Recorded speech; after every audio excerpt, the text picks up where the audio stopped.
네, 하나님 말씀 함께 봅니다. 아모스 4장 1절로 13절까지의 말씀입니다. 네. 오늘 아모스 4장 말씀으로 여러분과 함께 은혜를 나누려고 합니다. 우리가 함께 읽은 본문 4장 12절을 보시면 하반절에 이렇게 되어 있습니다. 이스라엘아, 내 하나님 만나기를 준비하라, 이렇게 되어 있죠. 하나님 만나는 것을 준비하라고 하는 겁니다. 여러분, 우리는 하나님 만날 날이 오고 있음을 기다려야 되고 준비해야 됩니다. 신앙생활은 무엇입니까? 결국 하나님을 만날 준비하는 것이 신앙생활 아니겠습니까? 그런데 어떻게 하는 것이 하나님을 만나는 준비를 하는 것일까요? 여러 가지가 있을 수 있지만 저는 가장 중요한 것이 우리가 만나게 될 하나님이 어떤 분인지를 아는 것, 그게 가장 중요한 하나님을 만날 준비가 아닐까.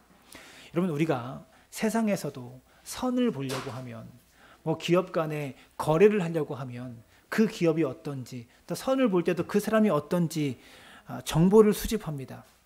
내가 만나기로 한 그 사람이 어떤 사람인지를 먼저 알고 나서 그 사람을 만나게 된다는 거죠. 누군지도 전혀 모르는 상태에서 둘이 만나면 낭패가 될 때가 있다는 겁니다. 하나님도 마찬가지입니다. 우리가 하나님이 어떤 분이신지도 전혀 모르는 상태에서 하나님을 만나면 낭패가 될 수가 있습니다.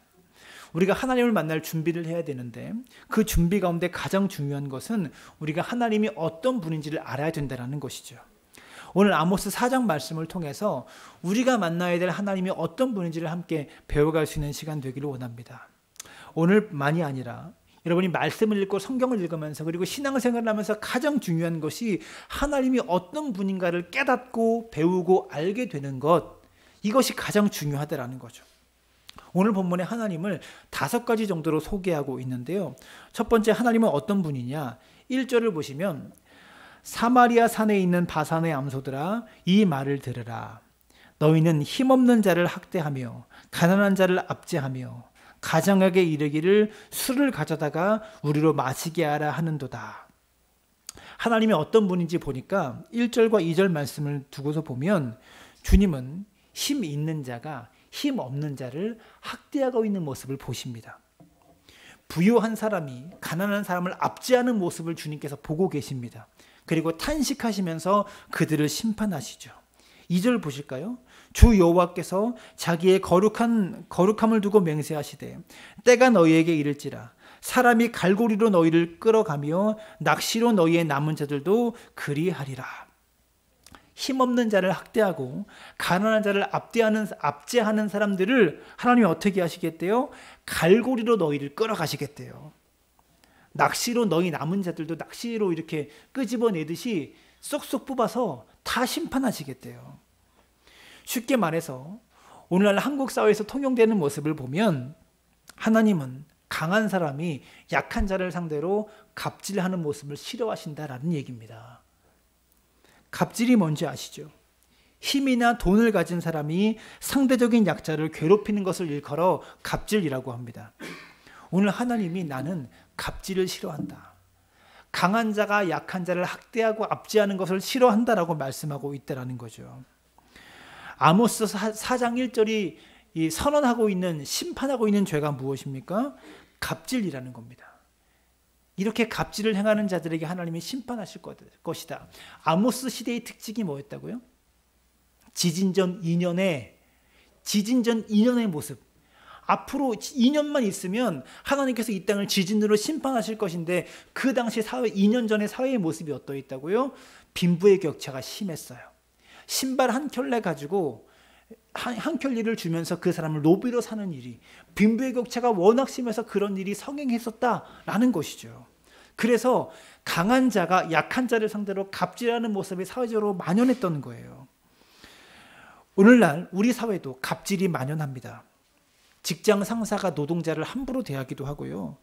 한국 사회의 많은 외국인 이주 노동자들이 한국 사회의 갑질 때문에 심하게 당하고 고국으로 돌아가는 일이 빈번하게 있다라고 하는 겁니다. 안타까운 것은 기독교인 중에도, 교회 다니는 사람들 중에도 이 갑질을 하다가 발각된 사람들이 꽤 많다는 것이죠. 어떠한 상황에서도 여러분, 우리가 그리스도인 사업가로서, 일하는 사람으로서 생업의 현장, 삶의 현장에서 갑질하지 않는 은혜가 있기를 간절히 바랍니다. 우리가 만나야 될 하나님은 어떤 분인 줄 아세요? 약자 편에 서시는 하나님이세요. 강한 자 편에 서시는 하나님이 아니라 약한 자 편에 있는 하나님이시다라는 거죠. 아모스서가 특별히 강조하지만 사실 성경 전체가 이야기하는 것은 나는 약한 자의 하나님이다. 나는 힘없는 자들의 하나님이다 라고 얘기하고 있는 거죠. 몇 군데만 찾아서 보면 레위기 19장 9절을 보시면 이렇게 말해요. 너희가 너희의 땅에서 곡식을 거둘 때에 너는 밭 모퉁이까지 다 거두지 말고 내 떨어진 이삭도 줍지 말며 내 포도원의 열매를 다 따지 말며 내 포도원에 떨어진 열매도 줍지 말고 가난한 사람과 거류민을 위하여 버려두라. 나는 너희의 하나님 여호와이니라. 뭐라고 말해요? 가난한 자와 거류민들을 위하여 내 밭 모퉁이를 남겨두고, 지난주도 잠깐 제가 인용했죠, 룻기 이야기. 내 밭 모퉁이를 남겨두고 땅에 떨어진 열매들을 줍지 말래요. 왜? 그거는 가난한 사람들과 거류민들을 위해서 남겨두라고 하나님께서 말씀하고 있는 거예요. 약한 자 편이시라고요, 하나님은. 신명기 10장 17절 18절도 너희의 하나님 여호와는 신 가운데 신이시며 주 가운데 주시오 크고 능하시며 두려우신 하나님이시라. 사람을 외모로 보지 아니하시며 뇌물을 받지 아니하시고 고아와 과부를 위하여 정의를 행하시며 나그네를 사랑하여 그에게 떡과 옷을 주시나니. 누구를 사랑한대요? 고아와 과부를 위해서 정의를 행하시는 분이래요. 그 당시 아모스 시대의 정의가 없잖아요. 있는 자들의 횡포를 부리고 빈부의 격차가 너무 심해서 신발 한 켤레 가지고 남의 인생을 잡아먹어 버리는 그런 일이 가득했던 시대예요. 근데 그런 고아와 과부를 위해서 하나님이 정의를 행하신대요. 그리고 나그네를 사랑해서 그 나그네에게 떡과 옷을 베풀어 주시는 분이 우리 주님이시래요. 성경에 등장하는 대표적인 약자가 고아와 과부인데 하나님이 그들 편이시랍니다. 심지어 시편 146편 9절은 이렇게 말하죠. 여호와께서 나그네들을 보호하시며 고아와 과부를 붙드시고 악인들의 길은 굽게 하시는도다. 시편 68편 5절에서는요. 그의 거룩한 처소에 계신 하나님은 고아의 아버지시며 과부의 재판장이시라. 무슨 말입니까?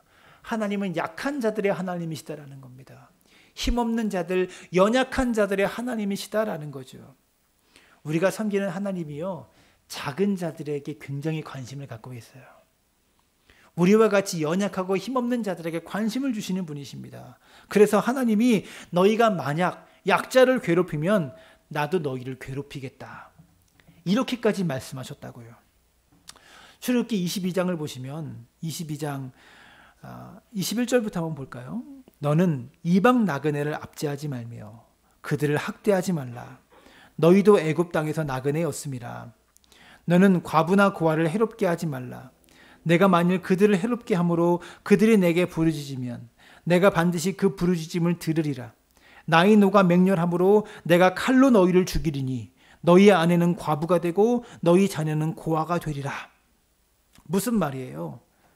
그들을 이방인들을 학대하고 나그네를 압제하고 그러면 고아나 과부를 해롭게 하면 내가 반드시 그 고아와 과부들의 부르짖음을 듣고 나의 노가 맹렬하게 칼로 너희를 심판할 거야. 너희를 죽일 거야. 성경에서 하나님이 이렇게 무섭도록 말씀하신 본문이 별로 없어요. 너희가 갑질을 해서 누군가를 괴롭히면 그 괴롭힘으로 말미암아 그 사람이 부르짖으면 하나님이 반드시 듣겠다고 말씀하고 있다는 거죠.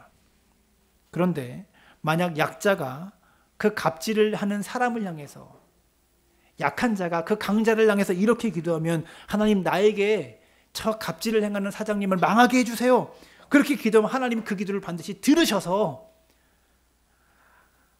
들으신다는 거예요. 하나님 나에게 선을 베푸는 저분 축복해 주세요. 이렇게 기도하면 하나님께서 그 기도도 들으신다는 얘기입니다. 정말 중요한 것 같아요. 굉장히 중요한 말씀입니다. 그 어떤 말씀보다 하나님이 어떤 분이시라고요? 약한 자 편에 서시는 하나님이시는 거예요. 우리가 어떤 위치에 있는 사람인지 모르겠지만 약자의 편에 서시는 하나님, 약한 자들의 기도를 먼저 들어주시는 그 하나님을 기억할 수 있기를 바랍니다. 두 번째 본문으로 돌아와서 우리가 만나야 될 하나님이 어떤 분이신가 4절을 보면 너희는 베델에 가서 범죄하며 길갈에 가서 죄를 더하며 아침마다 너희 희생을 3일마다 너희 11조를 드리며. 우리가 만나야 될 하나님이 어떤 분이시냐? 예배를 기뻐하시지만 예배자의 삶에 더 관심이 있는 분이십니다. 우리가 드리는 예배보다 예배자의 삶에 더 관심이 있는 분이시다라는 거죠. 사절이 선포하는 내용이 뭐냐면 하나님은 우리가 예배 드리고 있는 모습도 보시지만 예배 후에 우리의 삶도 보시는 분이시다라는 거예요. 분명히 그것을 알려주고 있을 거예요. 이들은 생각했을 겁니다. 하나님께서 우리의 예배 드릴 모습을 기뻐하시겠지. 매일 아침마다 예배 드리고 3일마다 11조를 드리는 우리의 모습을 하나님이 기뻐하시겠지. 근데 문제는 이들이 그렇게 한 다음에 삶의 자리에 가서 갑질하고 또 범죄하고 약한 자를 괴롭히고 또 죄를 더하는 것이 문제였다는 거죠. 오늘 말씀을 통해 하나님이 어떤 분인지를 알았으면 좋겠습니다. 하나님은 예배 드리는 우리의 모습도 보시지만 예배 전과 예배 후에 우리의 삶을 불꽃 같은 눈동자로 지켜보고 있는 분이심을 기억하시길 바랍니다. 창세기에 보면 가인과 아벨이 예배를 드리는데요. 하나님이 아벨의 제사는 받으시고 가인의 제사는 받지 않으셨어요. 그래서 가인이 매우 화가 났습니다. 왜 동생 아벨의 제사는 받고 왜 나의 제사는 받지 않으시는 걸까? 화가 났어요. 그래서 아벨을 죽이고 싶었습니다. 성경을 보면 가인이 그 자리에서 아벨을 죽이지 않아요. 분명히 둘 다 예배를 드리고 하나님의 아벨의 제사는 받으시고 가인의 제사는 안 받으셔서 가인이 화가 났는데 그 자리에서 아벨을 죽이지 않아요. 어떻게 합니까? 가인이 아벨을 들로 불러냈다라고 말합니다. 이게 무슨 말이냐? 가인은 아벨을 죽이고 싶었지만 하나님께 제사를 드리고 예배 드리는 장소에서는 죽일 수 없었던 거예요. 차마 거기서는 못 죽였다라는 말입니다. 근데 예배가 다 끝나고 다른 장소에 가서 들판에 가서는 동생을 죽일 수 있다고 생각한 겁니다. 왜? 거긴 하나님이 없을 거니까.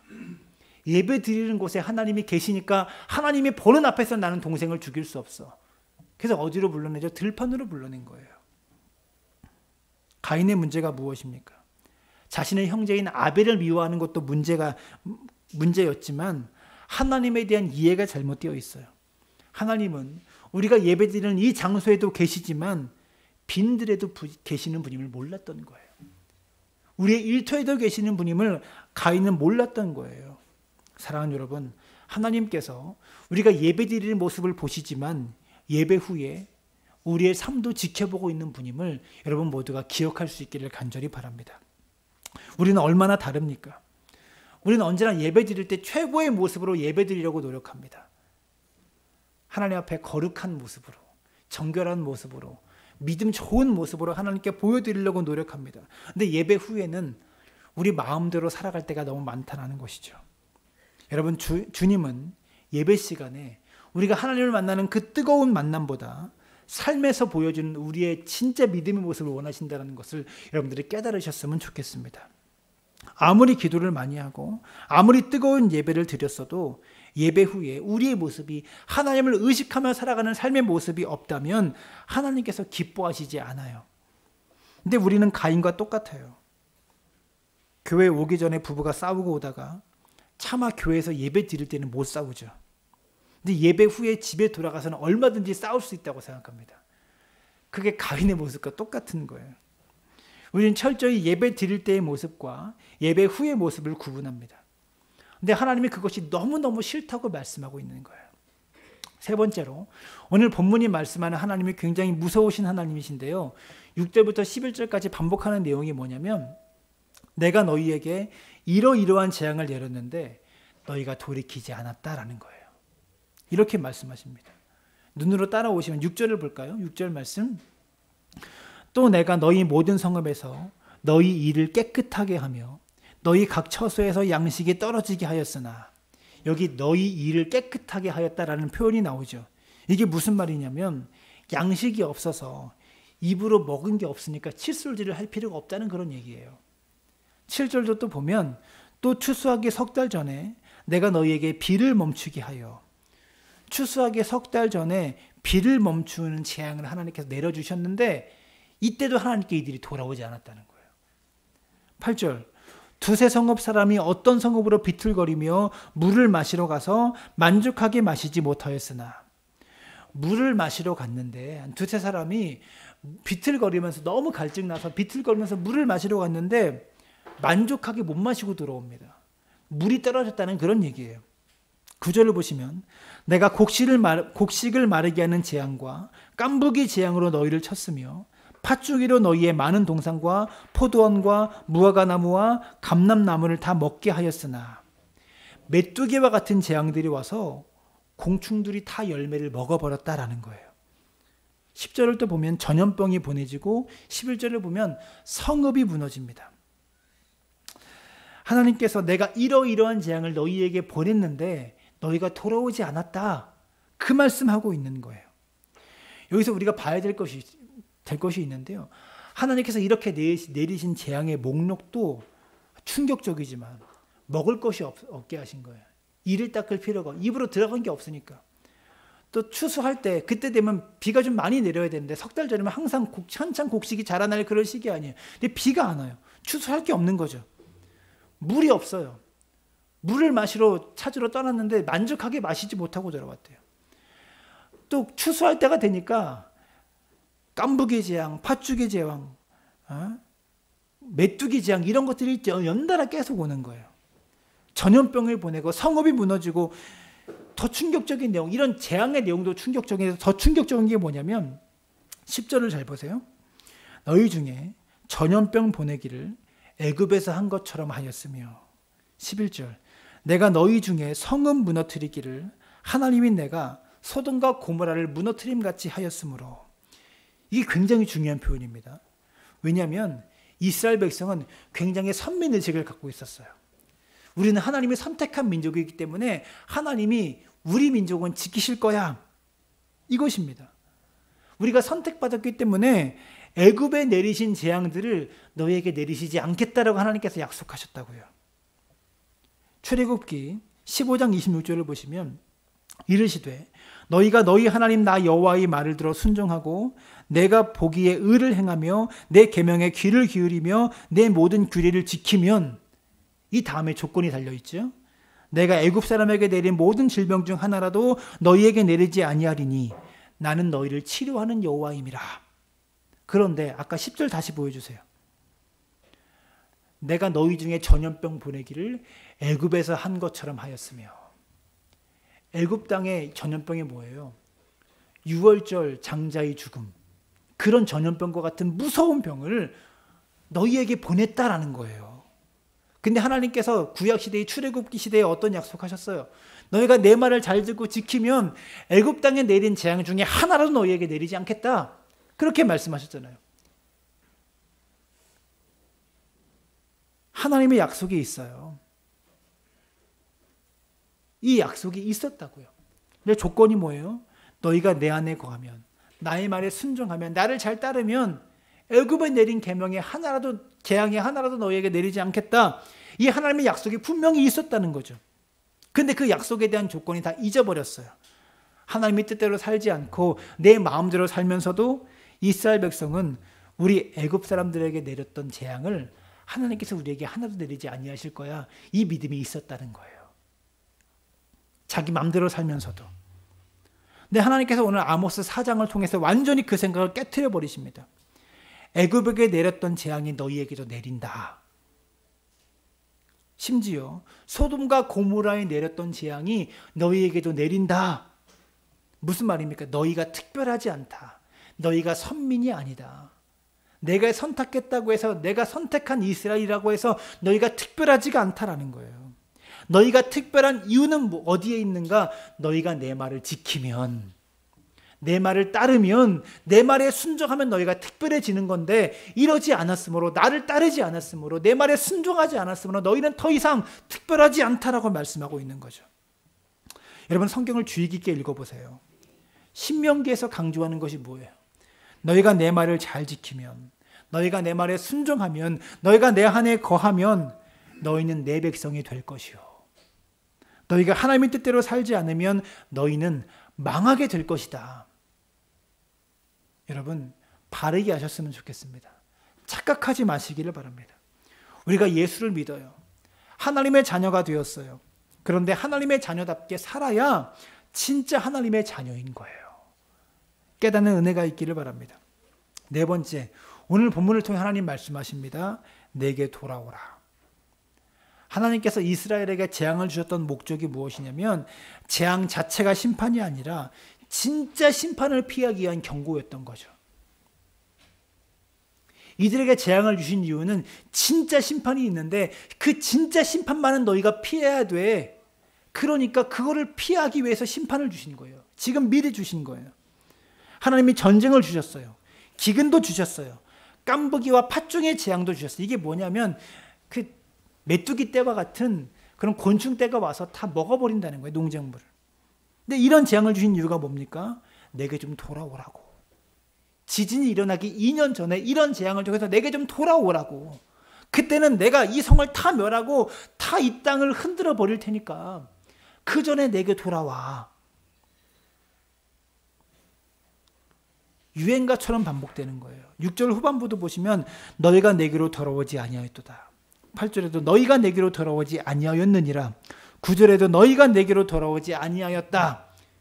유행가 후렴처럼 계속 똑같은 말이 너희가 내게로 돌아오지 않았다.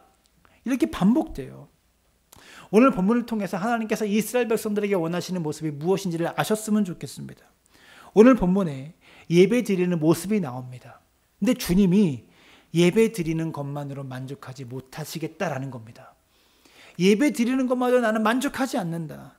너희가 내게로 돌아오지 않으면 나는 만족하지 못한다라고 말씀하고 있는 거죠. 본문을 보니까 11조를 드려도 만족하지 못하겠다. 너희가 내게로 돌아오지 않는다면 나는 만족하지 못한다. 여러분, 오늘 말씀을 통해 누가 진짜로 하나님께서 찾으시는 백성인지를 아셨으면 좋겠습니다. 하나님께서 찾으시는 사람이 이 자리에 앉아서 예배드리는 사람은 아닌 것 같아요. 그죠? 그렇다고 와서 예배드리지 말라는 얘기는 절대 아니고요. 하나님께서 진짜 찾으시는 사람은요, 예배는 계속 드리면서 하나님 앞에 계속 범죄하는 삶을 사는 자를 하나님께서 기뻐하지 않으세요. 여러분, 10분의 1을 드리는 거 너무나 귀한 겁니다. 그러나 11조를 드리면서도 하나님과의 관계에서 너무 멀리 떨어져 있으면 하나님께서 하나님의 백성으로 인정하지 않으신다는 거예요. 하나님께서 인정하신 하나님의 백성은 하나님께로 돌아오는 사람입니다. 하나님 안에 있는 사람입니다. 이 안에만 거하려고 하는 사람입니다. 하나님께서 애굽에 내린 재앙을 너희에게 내렸다라는 말이 굉장히 무서운 말씀인데요. 애굽의 10가지 재앙에 내린 가장 중요한 이유가 무엇입니까? 애굽 땅이 10가지 재앙을 받고 이스라엘 백성이 출애굽하게 된 가장 중요한 이유가 무엇입니까? 바로 왕이 이 모든 재앙이 임했음에도 불구하고 하나님 말씀을 안 들었기 때문이에요. 10가지 재앙이 임했는데도 바로가 끝까지 자기 고집 꺾지 않고 하나님을 안 따랐기 때문에 그 무서운 재앙이 임한 거예요. 그 무슨 말이에요? 이스라엘 백성이 바로하고 똑같다는 얘기예요. 그러니까 돌이키지 않아서, 바로가 그 모든 재앙을 당한 이유가 돌이키지 않아서예요. 우리가 인생의 출애굽을 경험합니다. 죄에서 벗어나서 하나님의 구원을 경험하죠. 죄에 놓였던 우리가 자유인이 된 거예요. 하나님의 자녀가 된 거예요. 그게 인생의 출애굽이에요. 근데 진짜 중요한 것은 하나님 앞으로 계속해서 돌이키는 자만이, 하나님 앞으로 계속해서 나아가려고 하는 자만이 하나님께서 인정하시는, 하나님의 찾는 하나님의 사람임을 여러분들이 기억하셨으면 좋겠어요. 마지막으로 오늘 본문이 이야기하고 있는 하나님은 12절입니다. 이스라엘아, 내 하나님 만나기를 준비하라. 본문의 분위기가 바뀝니다. 그러므로 이스라엘아, 내 하나님 만나기를 준비하라. 6절부터 11절까지 하나님이 그 모든 경고를 주셨음에도 불구하고 돌아서지 않았는데 12절을 보시면 그러므로 이스라엘아, 내 하나님 만나기를 준비하라. 이 말은요, 사실 심판에 대한 말씀입니다. 무서운 선언입니다. 내가 너희에게 무수히 많은 기회를 주었지만 돌이키지 않은 너희들아, 이제 내 하나님 만나기를 준비하라. 이 말은 심판자 하나님을 만나기를 준비하라는 무서운 말씀인 거예요. 여러분, 우리 인생에 경험하게 되는 어려움이 무서운 게 아닙니다. 우리 인생에 경험하게 되는 고난과 아픔들이 무서운 게 아닙니다. 그 모든 어려움에도 불구하고 그 모든 고난에도 불구하고 우리가 주님께로 돌아오지 않으면 진짜 무서운 심판이 준비되어 있다는 거죠. 하나님 만나기를 준비하라. 이 말이 좋은 말이 아니라 우리가 심판대 앞에 서서 그 하나님 만날 날을 준비하라는 거예요. 진짜 무서운 말씀이에요. 기근이나 흉년이나 전쟁이나 내 삶에 닥친 어려움이 심판이 아닙니다. 그 모든 것들은 하나님의 최후의 심판을 피하라고 우리에게 주시는 경고의 사인인 거죠. 하나님은요, 하나님이 사랑하시는 자를 징계하십니다. 하나님이 너무나 사랑하심에도 불구하고 그를 징계하십니다. 그런데 그 모든 경고를 무시하면 너는 이제 심판자 되시는 하나님을 만나기를 준비하라고 주님께서 말씀하고 있는 거죠. 오늘 말씀을 통하여 우리에게 주신 하나님의 음성을 들었으면 좋겠습니다. 우리는 예배만 드리면 되는 걸로 생각합니다. 주일날 예배 잘 드렸으니까 예수 잘 믿고 있다고 안심합니다. 안도합니다. 근데 구약부터 신약까지의 일관적인 메시지가 무엇이냐? 하나님 만날 시간을 준비하라는 거예요. 구약부터 신약까지 심판대 앞에 서서 그 하나님 만날 날을 준비하라는 거예요. 그게 성경의 메시지예요. 우리가 어떻게 주님 만날 수 있습니까? 그 거룩하신 주님 앞에 우리가 어떻게 설 수 있겠습니까? 우리가 하나님께 돌아가는 것만이 하나님 앞에 설 수 있는 길인 줄로 믿습니다. 여러분, 하나님 만날 준비를 이 땅에서 바르게 하는 믿음의 사람들 되어지시기를 주님의 이름으로 축원합니다.